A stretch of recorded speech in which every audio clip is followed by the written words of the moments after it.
Hi guys, Pastor Mike Salmon here from Harvest Christian Fellowship, Bishop and Pastor of Harvest Christian Fellowship, the Ante-Nicene First Christian Church.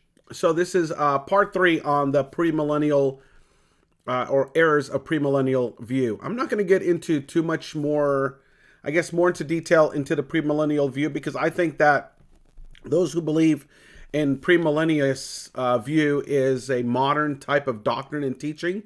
While the church had some form of reservation on the premillennial view, I don't believe it's a concern of division, but it almost teeters on a what you would call heretical doctrine and teaching. And just to kind of clarify a little bit about what I mean by that is the the the premillennial view, and just to kind of catch you up, if you have not seen part 1 and 2 about the errors of premillennial, where I take some of the teachings of Dr. David Jeremiah and kind of bring it out a little bit.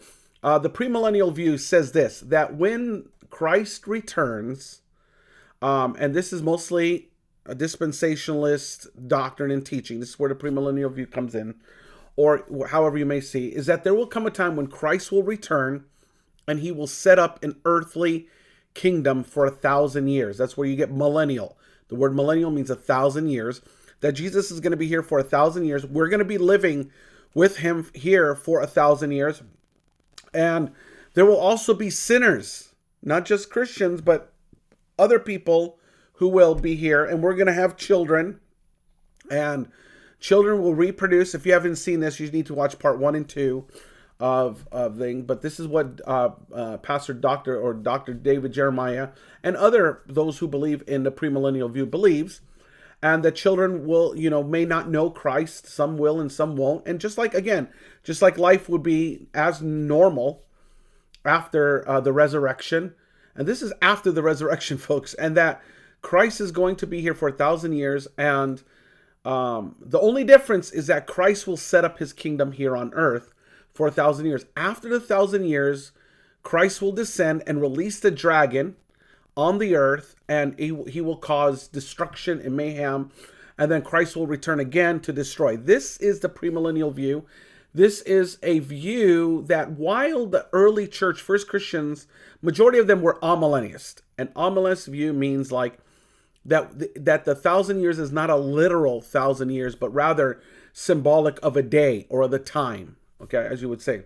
And amillennialist believes that we are currently in that time, or that time of Christ's kingdom, where Christ's kingdom is currently now in this place, not a physical but a spiritual kingdom, and that there will come a day at the very end, at the last week, as the book of Daniel says, in which Christ will release the dragon, and this would be during the tribulation, the 7 years. That's called the amillennialist view. So the premillennialist view is opposite of that. They actually believe that Christ will be here reigning on earth for 1,000 years. Now, these are all teachings of Pastor Dr. David Jeremiah and others who teach this. A majority, approximately 80% of churches you go to majority of them are dispensationalism. Pre-tribulation rapture is a dispensational doctrine. It is a teaching by Darby, who taught this in the 1800s. Some people claim, oh, well, this was taught a little bit earlier than the 1800s, even in 1600s. Either way, it is not a teaching of the Ante-Nicene Christian Church. While the early Christian Church believed in some form of 1,000-year reign, some of them have more like a post-trib, post-millennial view. Like this world will become very good for 1,000 years, and then destruction will come. So there's those types of views. Some of them believe there's more of a heavenly or spiritual kingdom of 1,000 years, literal 1,000 years, that's going to happen. But however you look at it, premillennial view, which means Christ here on this earth, is a doctrine of error. It doesn't teach the correct teachings and doctrines that the early church believed. As a matter of fact, I want to bring to your attention Cerinthus, and this is a guy. He was a Gnostic. He proclaimed himself to be a Christian. He believed in the premillennial view. And he really believed in Christ's earthly kingdom here on earth. Eusebius writes about him in chapter 28 in his third book. Eusebius was a church historian. And so listen to this doctrine and how it has been recycled and brought back into our, into our world today. All right. Into really Christianity, so many again have brought this doctrine of premillennial view. Listen to how close this is. We have understood that at this time, Cerinthus, the author of another heresy, now they called it a heresy. Okay, the early church, this is Eusebius writing that the first Christians looked at this teaching as a heretical teaching. And the reason why, again, like I say, it teeters on heresy, is because this doctrine teaches that Christ is going to come back and do it right this time. Like the first time he came to create this, to establish his kingdom, but the Jews, instead of that, they crucified him. But now he's going to come back and do it right. And this time he's going to establish his kingdom. That bends on heresy. There's a big problem with that type of theology, that Christ didn't do it right the first time. So anyway, he goes on, it made his appearance. Cassius, whose words we quoted above in the disputation, which is ascribed to him, writes as follows concerning this man.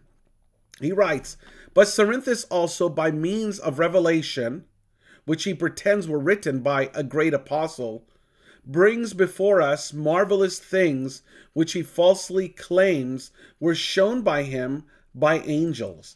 And this is, again, same thing. A lot of these heresies, a lot of these new teachings, whether it's word of faith, whether it's apostolic, the new apostolic reformation, whether it's Protestantism of some sort, whether it's New Age, they always believe, even Mormonism, I got this new revelation, the angel showed me this new thing.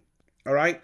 Remember, the apostles are living at this time. They're walking and they're teaching and they're preaching. And this guy's like, some great apostle told me this.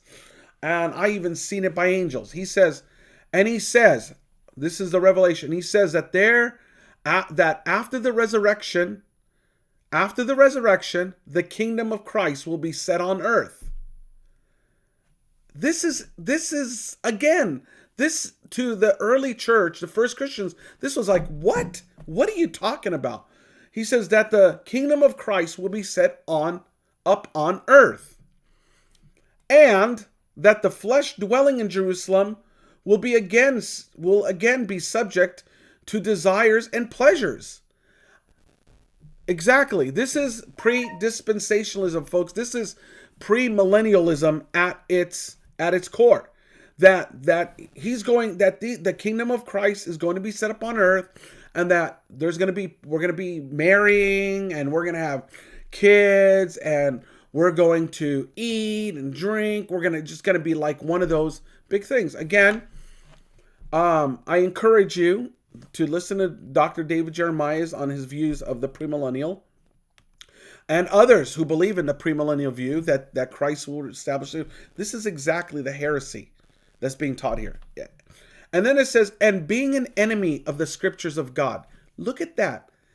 The early church, the first Christians, call that type of teaching as an enemy. Being the enemy of the scriptures of God, he asserts, with the purpose of deceiving men, that there is to be a period of 1,000 years for marriage festivals. No different, folks. I mean, guys, if you read this and you're listening to those who believe in the premillennial view, this should be like, wow, are you kidding me? This is exactly, even Dr. Jeremiah is like, yeah, we're gonna get married, we're gonna have kids, we're gonna eat, we're gonna drink, we're gonna live in houses, we're gonna work, we're gonna have different jobs, we're gonna rule nations with an iron scepter. They take this all literally. We're gonna be walking around for 1,000 years. There's gonna be sacrifices. There's gonna be at the temple, and Jesus is gonna be reigning here on earth. And this is the teaching and doctrine, right? He goes on and he goes, and Dionysus, who was bishop of the parish of Alexandria in our day, in the second book of his work on the promises, where he says some things concerning the apocalypse of John, which he draws from tradition, mentions the same man in the following words. So this bishop, who was the pastor of Alexandria, he even talks about Cerinthus, right? He says, but they say that Cerinthus, who founded the sect which was called after him, the Cerinthian. This is no different. Pre-Millennial View is Cerinthian. Okay, that's all it is. Not premillennial. Yeah, Pre-Millennial View is called the Cerinthian. It is no different. It is the Cerinthian teaching. It is a Cerinthian heresy that is brought. I always tell people, look, you believe Christ is going to be here? That's a heresy. You are a Cerinthian. Cerinthians believe in Christ's earthly kingdom of 1,000 years. Desiring reputable authority for his fiction, prefixed the name. For the doctrine which he taught was this, that the kingdom of Christ will be an earthly one. How much more clear can you get, folks? The problem we have is in the Protestant church, we're not Protestant, we're Ante-Nicene. In the Protestant church, the Protestant church do not look at history.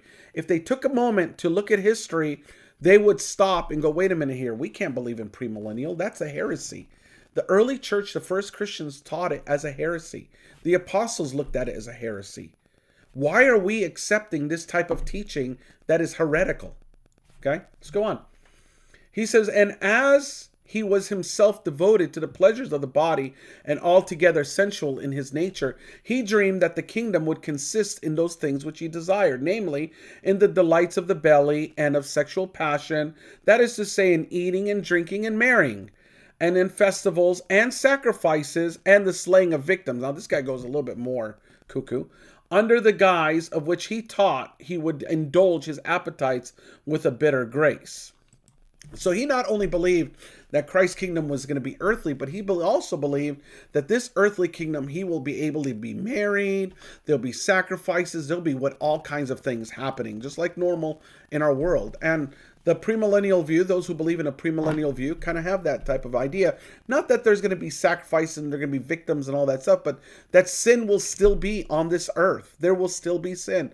Again, I encourage you, if you think I'm saying something wrong, comment or go and look at it for yourself under the premillennial view. Pastor Dr. David Jeremiah says it very clear. He believes in the premillennial view to the T. Go and listen to him, and you'll compare, and you'll see, my goodness, that is a Cerinthian teaching. That is a heresy. Okay.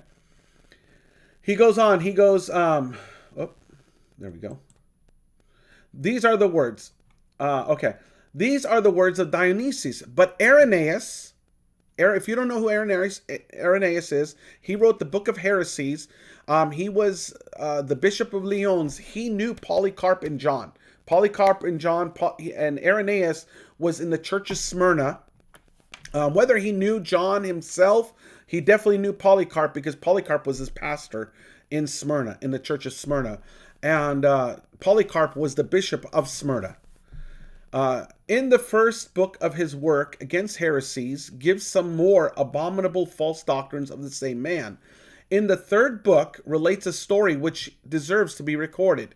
He says, on the authority of Polycarp, that the Apostle John once entered a bath to bathe, but learning that Cerinthus was within, he sprang from the place, rushed out of the door, for he could not bear to remain under the same roof with him. And he advised those that were with him to do the same thing, saying, let us flee, lest the bath fall, for Cerinthus, the enemy of truth, is within. It is, again, remarkable how even the Apostle John is like, let's get out of Dodge. You just get out of here. This guy who believes in Christ's earthly kingdom is cuckoo. Okay, he is cuckoo. As a matter of fact, let me just add one other thing. Let me see here. I want to talk a little bit about Jude, because Jude had grandchildren, and Jude's grandchildren kind of talked about the reference to Christ's kingdom. So if you don't know the history, there's a man named Domitian. He was the emperor of Rome. And Domitian was persecuting Christians other than Nero. Nero didn't like Christians. Domitian believed that Christ's kingdom would be an earthly one. He was listening to the Cerinthian teachings, and that Christ would come back and he'd reign and he'd take over Rome and all this stuff, right? This was the idea. So another story in chapter 20 of this same book, he writes this. He says, of the family of the Lord, there were still living the grandchildren of Jude, who is said to have been the Lord's brother according to the flesh, right? So the grandchildren of Jude were alive at this time. Information was given that they belonged to the family of David, and they were brought to the emperor Domitian by Avocatus. For Domitian feared the coming of Christ, as Herod also had feared. So Domitian feared that Christ is going to return and establish an earthly kingdom. Again, the Cerinthian teaching. This is chapter 20, and as you know, the other chapters which goes beyond that, he talks about, Cerinthus. This is where this teaching is coming from, and so a lot of the emperors, they feared, like, oh my goodness, like, this guy's going to come and create establish. He asked them, he asked the grandchildren of Jude. Folks, if anyone, this is not Jude's children, this is Jude's grandchildren, okay? He asked them, if they were the descendants of David, and they confessed that they were. Then he asked them how much property they had or how much money they owned. And both of them answered that they had only 9,000 denarii, half of which belonged to each of them, right? And this property did not consist of silver, but of a piece of land which contained only 39 acres, and from which they raised their taxes and supported themselves by their own labor. Then they showed their hands, exhibiting the hardness of their bodies and the callousness produced upon their hands by continuous toil as evidence of their own labor. And when they were asked concerning Christ and his kingdom, of what sort it was, okay, hey, tell me about the kingdom of Christ. What kind of kingdom is it going to be? And where is his kingdom? Is it going to be in Jerusalem, Rome? Is it going to be on earth? And when? When is Christ going to establish his kingdom? They answered that it was not a temporal, okay? It is not just something that's temporary. It's not a temporary one. It's not like here, nor earthly. It's not one that's fleshly. It's not a fleshly, okay? It's not a fleshly temple. It's not one that's fleshly, and it's not one that's earthly, right? Worldly. But what? Rather, it is heavenly. A heavenly one, an angelic one, which would appear at the end of the world. And when he should come in glory to judge the quick and the dead, and to give everyone according to his works. So it's not going to be earthly. It's not going to be fleshly. It's going to be heavenly and angelic, and it's going to come at the end of the world, not during the world, at the end when he judges the quick and the dead. This is completely different than what we have in dispensationalist or premillennial view on this, right? Upon hearing this, Domitian did not pass judgment against them, but despising them as of no account, he let them go, and by a decree put a stop to the persecution of the church. This is awesome, because of the confession of the grandchildren of Jude, Domitian stopped persecuting the church. He put a stop to the persecution because he came down and said, wait a minute here, this is a heavenly one, not an earthly one? Absolutely, it's a heavenly one, angelic one. But when they were released, they ruled the churches because they were witnesses and were also relatives of the Lord. And peace being established, they lived until the time of Trajan. These things are related to Hegesippus, who was another bishop, right? Even Tertullian also mentions Domitian in the following words. Domitian also, who possessed a share of Nero's cruelty, attempted once to do the same thing that the latter did.